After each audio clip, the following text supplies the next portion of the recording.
నమస్తే, welcome to Leo. నేను మీ జగన్. అయితే జగన్మోహన్ రెడ్డి కోరే కోరికలన్నీ కూడా చాలా విచిత్రంగా ఉంటాయి.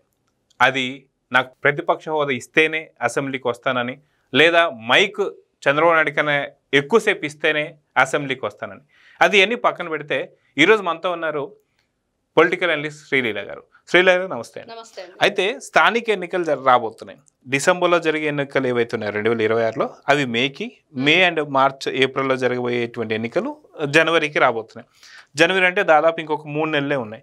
సో ఈ 3 నెలల్లో జరిగేటువంటి ఒక స్థానిక ఎన్నికలు ఏవైతే ఉంటాయో ఆ స్థానిక ఎన్నికలకి మనం కొంచెం దూరంగా ఉండాలని చెప్పి ఎవరైతే జగన్మోహన్ రెడ్డి గారు వాళ్ళ నేతలతో చెప్పారని కొన్ని వార్తలు వస్తున్నాయి. అంటే స్థానిక ఎన్నికల్లో కూడా ఏదైతే మనం చూస్తున్నట్టు కేంద్ర బలగాల్ని దింపాలి, కేంద్ర బలగాలను ఇస్తేనే మన స్థానిక ఎన్నికలు పోదాం అని చెప్పి అంటున్నారు. ఎందుకు ఈ మాట అంటున్నారు?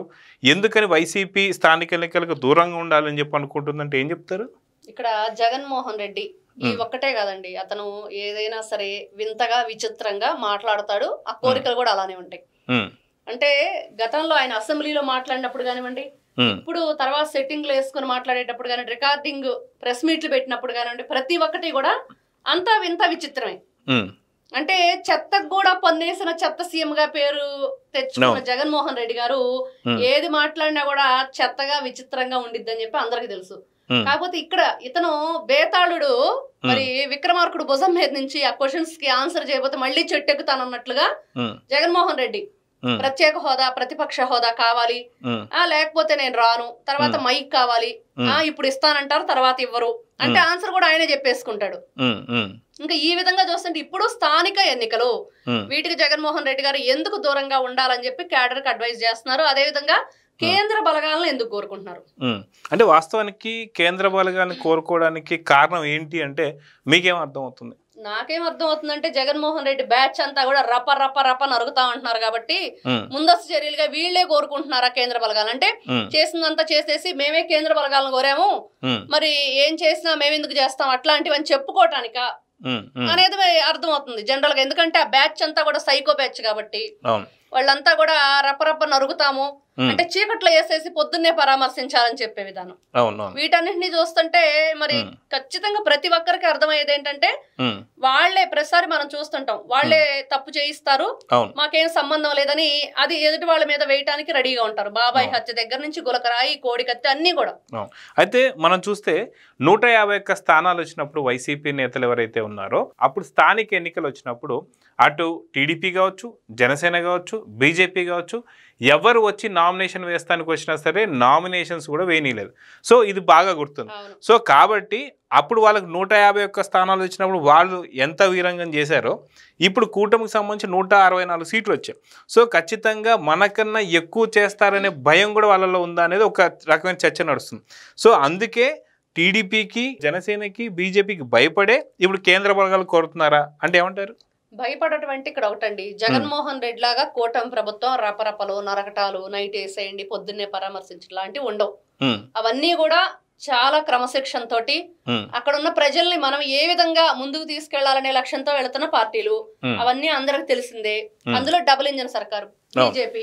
మరి ఈ రోజు జగన్మోహన్ రెడ్డి గారి భయం దేనికి అంటే ఏదో చేస్తారేమో. ఆ రోజు చూసాం పిన్నెల రామకృష్ణారెడ్డి ఎందుకు ఈవీఎం ధ్వంసం చేశాడంటే సమాధానం ఉందా? మరి ఎక్కడున్నాడు అతను?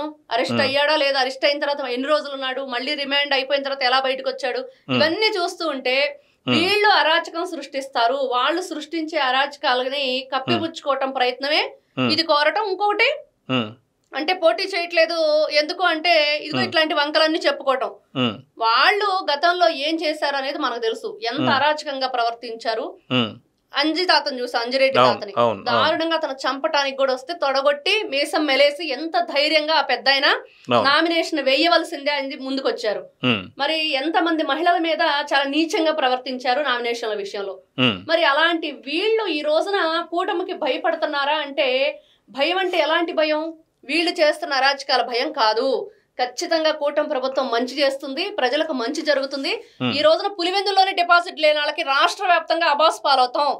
ఇంకా వీళ్ళకి ఇంకా షేమ్ అనమాట, ఎవరో కూడా మనల్ని యాక్సెప్ట్ చేయట్లేదు కాబట్టి అక్కడ పరువు పోయేదేందో ఎదురుగి ఆ కేంద్ర బలగాలు రావు, అది అడ్డం పెట్టుకుని ఎలక్షన్ దూరంగా ఉంటే రెండు తప్పుది, ఇటు ఎలక్షన్ కి వెళ్లకుండా తప్పిద్ది, పరువు పోయేది తప్పిద్ది అనేది జగన్మోహన్ రెడ్డి ఆలోచన అనేది అర్థమవుతుంది. అంటే వాస్తవానికి ఏపీలో ఉన్నటువంటి ప్రజలందరూ కూడా ఏమంటున్నారంటే సొంత నియోజకవర్గమైనటువంటి పులివెందుల్లోనే జెడ్పీటీసీ ఎన్నికల్లో నిజంగా దాదాపు 31 ఏళ్ళుగా ఏదైతే వాళ్ళు అంటున్నట్టు ఏకగ్రీవం అంటున్నారో దాంట్లోనే పూర్తిగా డిపాజిట్లు కోల్పోయాం కాబట్టి ఇప్పుడు మనం నిజంగా స్థానిక ఎన్నికల్లోకి వెళ్తే మిగతా ప్రాంతాల్లో కూడా కోల్పోతాం. ఎందుకంటే 151 స్థానాలు వచ్చినప్పుడు అప్పుడు వీళ్ళే పూర్తి హయాంలో ఉన్నారు కాబట్టి అప్పుడు ఎవరిని నామినేషన్ వేయకుండా పూర్తిగా అన్ని చోట్ల కూడా ఏకగ్రీవం చేసుకున్నటువంటి ఒక సందర్భాలు ఉన్నాయి. రౌడీజం చేసి మరి వీళ్ళు ఏకగ్రీవం చేయాలి. అది అసలు ఏకగ్రీవం అని ఎలా అంటాం? భయపెట్టి చంపేస్తామని బెదిరించి ఇంకా లిటరలీ చంపడానికే వచ్చాడు అంజిరెడ్డి తాతని. అతను అక్కడ ఉన్న పెద్ద ఇది తీసుకొని కట్టె కొట్టడానికి వచ్చాడు. అంటే వీళ్ళ ప్రవర్తన, వీళ్ళ ఆలోచన విధానం ఏదైనా సరే అందితే జుట్టు, అందకపోతే కాళ్ళు, లేకపోతే టాటదిడ్డంగా మాట్లాడటం. అంటే జగన్మోహన్ రెడ్డి గారి డౌట్ అండి, కడుపులో ఉన్న బిడ్డ అడ్డం తిరుగుతున్నాడంటే ఇట్టా జగన్మోహన్ రెడ్డి కూడా అడ్డం తిరిగి ఉంటాడు.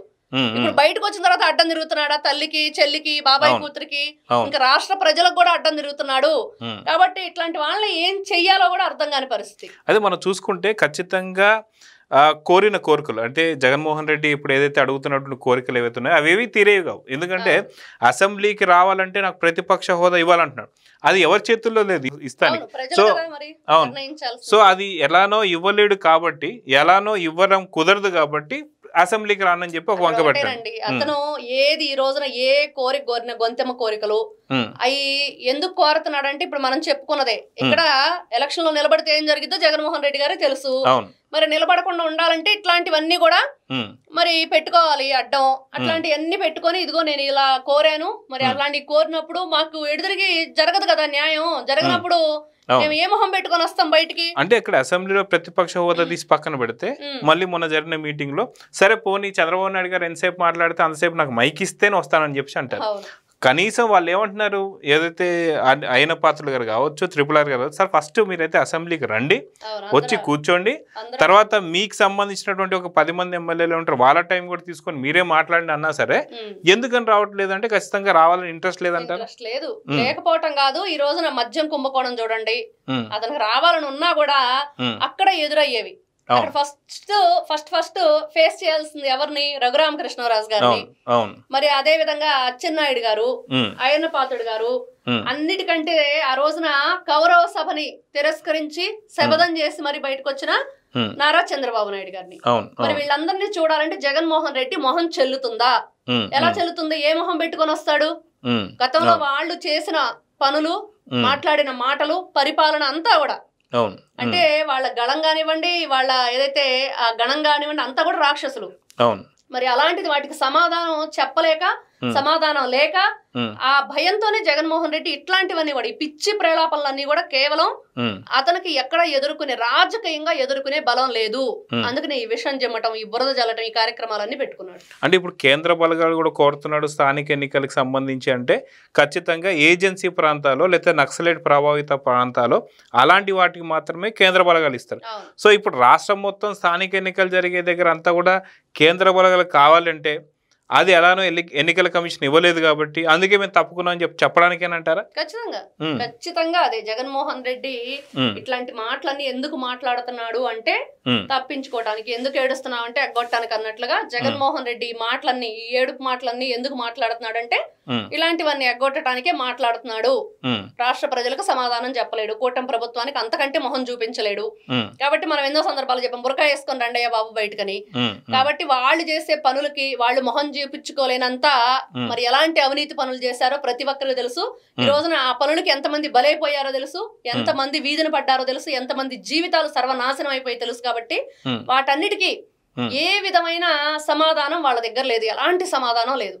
అయితే ఇంకొకటి కూడా ఏంటంటే వాస్తవానికి కోరిన కోరికలు ఏవైతే ఉన్నాయో అటు ప్రతిపక్ష హోదా ఇస్తామంటే అది జరగదు. అదేవిధంగా మైక్ అందరికన్నా నాకే ఎక్కువసేపు ఇవ్వాలంటే అది కూడా జరగదు. అదేవిధంగా ఇప్పుడు స్థానిక ఎన్నికలకు సంబంధించి కేంద్ర బలగాలు దిగాలి అంటే అది కూడా జరగదు. సో కాబట్టి కేంద్ర బలగాలు దిగకపోతే ఖచ్చితంగా ఎలక్షన్స్ ఉండవు, మేము పోటీ చేయమంటున్నారు. కాబట్టి ఇక వైసీపీ పూర్తి స్థాయిలో రాజీనామా చేసేసింది అనుకో. ఎందుకంటే నిన్ననే మనం చూసాం 3 ఎమ్మెల్సీలు వచ్చేసారు, ఎమ్మెల్యేలు కూడా రాబోతున్నారు. చాలా మంది పక్క చూపులు చూస్తున్నారు. ఎక్కడ అవకాశం చేస్తుంటే అక్కడికి వెళ్ళిపోవటానికి, కాకపోతే వాళ్ళు ప్రొద్దుతిరుగుడు పువ్వులు అనేది మాత్రం ఆలోచించుకొని తీసుకోవాలి కూటమి ప్రభుత్వం అనేది ఉంది. మరి ఏ దిక్కు లేనప్పుడు మరి జగన్మోహన్ రెడ్డి దిక్కు అనుకున్నప్పుడు వాళ్ళు ఏం చేస్తారంటే చచ్చినట్లు పార్టీని కూడా వదిలేసి విజయసాయి రెడ్డి లాగా వ్యవసాయం చేసుకోవటమా, లేకపోతే అవంతి శ్రీనివాసరావు లాగా అసలు ఎక్కడా లేకుండా పక్కెళ్ళిపోవటమా, వల్లభనేని వంశీ గనక ఇప్పుడు మనం వింటున్నాం టాకు, సోషల్ మీడియా అంతా వైరల్ గా మారింది. ఇంకా రాజకీయాలకి బై బై అంటున్నా వల్లభనేని వంశీ అని అదే పరిస్థితి ఎదురు. అంటే ఈ రోజున జగన్మోహన్ రెడ్డి గారు చేసే పనులకి వీళ్ళు గెలిచి ఓడారు. మరి ఒకవైపు రాజకీయ జీవితం, అదే విధంగా ప్రజల నుంచి వచ్చే జీవితం, వాళ్ళ పర్సనల్ లైఫ్ మొత్తం కూడా కొలాప్స్ అయిపోతుంది. అంటే వీళ్ళు ఎంత ఘోరంగా జగన్మోహన్ రెడ్డి వాళ్ళని పతనం చేశాడు. ఆయన పతనం అయిపోతూ దాంట్లోకి ఆ ఊబిలోకి వాళ్ళ కూడా లాగేశాడు. పార్టీ మొత్తంగా లేకుండా పోవటమే కాకుండా ఆ పార్టీలో ఉన్నందుకు, గతంలో వీళ్ళ పార్టీకి ఓటేసినందుకు ఓటర్లు చెప్పుతో కొట్టుకున్నారు. ఈ రోజున ఆ ఓట్లు వేయించుకున్న నాయకులు కూడా చెప్పుతో కొట్టుకునే పరిస్థితి ఈ రోజున ఎదురైంది. అవును. సో చూద్దామండి, ఖచ్చితంగా ఎలానో కేంద్ర బలగాలు దిగవు కాబట్టి స్థానికంగా జరిగే ఎన్నికలు ఏవైతే ఉన్నాయో ఆ ఎన్నికల్లో ఖచ్చితంగా పోటీ చెయ్యమని చెప్పేసి అన్నారు. కాబట్టి ఇంకా మళ్ళీ వచ్చేది 2029 ఎన్నికలకి ఖచ్చితంగా జగన్మోహన్ రెడ్డి ఉండడని చెప్పి జగన్మోహన్ రెడ్డికి తెలుసు. ఎందుకంటే లిక్కర్ స్కామ్లో ఈడీ కూడా ఎంటర్ అయిపోయింది కాబట్టి. సో ఇవన్నీ ఆలోచించేసుకొని ఇక వైసీపీ పార్టీ పూర్తిగా క్లోజ్ అయిపోయినట్టే అనుకోవాలి. సో ఎన్నికల్లో పోటీ చేయనప్పుడు ఇంకా మిగతా ఉన్నటువంటి పార్టీలన్నీ కూడా కూటమికి సంబంధించిన పార్టీలు, ఎందుకంటే అటు కాంగ్రెస్కి సంబంధించిన ఎటువంటి సీట్లు లేవు కాబట్టి ఇక వైసీపీ ఇక్కడతో ఖతం అనేది మాత్రం చాలా క్లారిటీగా అర్థమవుతుంది. జగన్మోహన్ రెడ్డి స్పష్టంగా చెప్పేశారు, కేంద్ర బలగాలు దిగవు కాబట్టి ఎన్నికల్లోకి రాము, ప్రతిపక్ష హోదా ఇవ్వరు కాబట్టి అసెంబ్లీకి రావని. సో చూద్దాం జరగబోతుందో. నమస్తే. Please subscribe to Leo news for more videos.